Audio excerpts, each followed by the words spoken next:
nag-spark ito. Welcome to my YouTube channel, Bernie Boy DIY.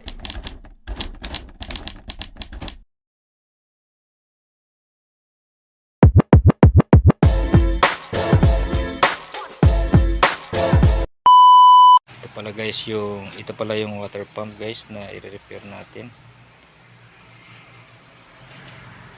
At ito yung kanyang supply. So i-try natin na panda rin. So power on natin guys. Tignan natin kung saan yung ground.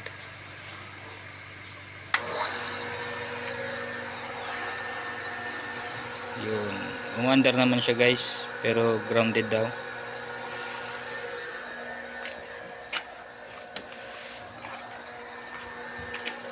May nakita ko dito kanina na nag-spark ito.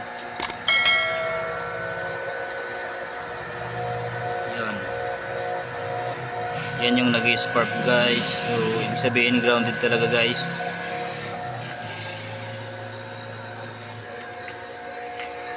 So i-off muna natin.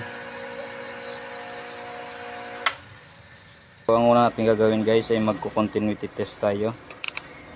Set natin yung tester sa ohms ay sa continuity test guys. So i-test natin itong kanyang power supply.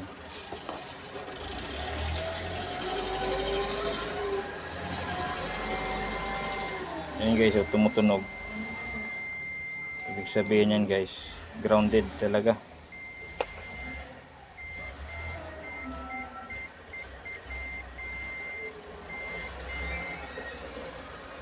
So ngayon,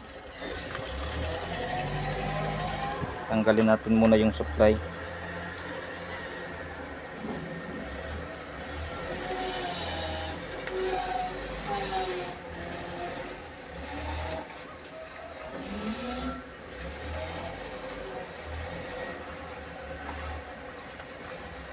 Yan.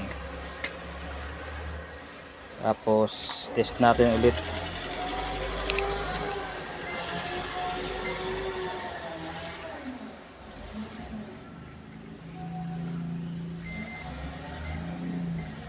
Yan guys.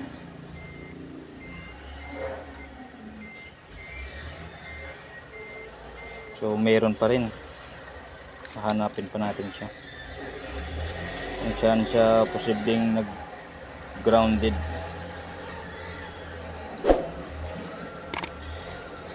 Sa loob na siguro to guys ng makina. So bali tinest ko na yan guys. At wala dito sa labas yung problema. So ang ibig sabihin lang yan ay nandoon sa loob. Kaya ang gagawin ko ngayon ay tatanggalin ko yung tanggalin ko itong winding, bubuksan ko para malaman ko kung anong sanhi ng pag-ground.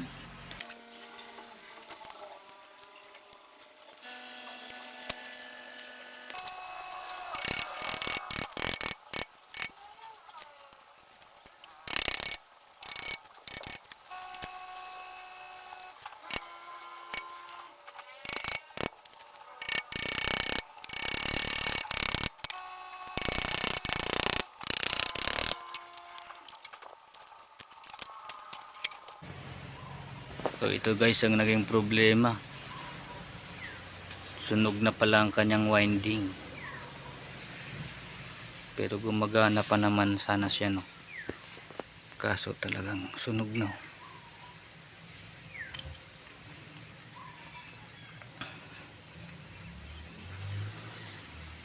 So ang mangyayari nito guys ay palit ng makina or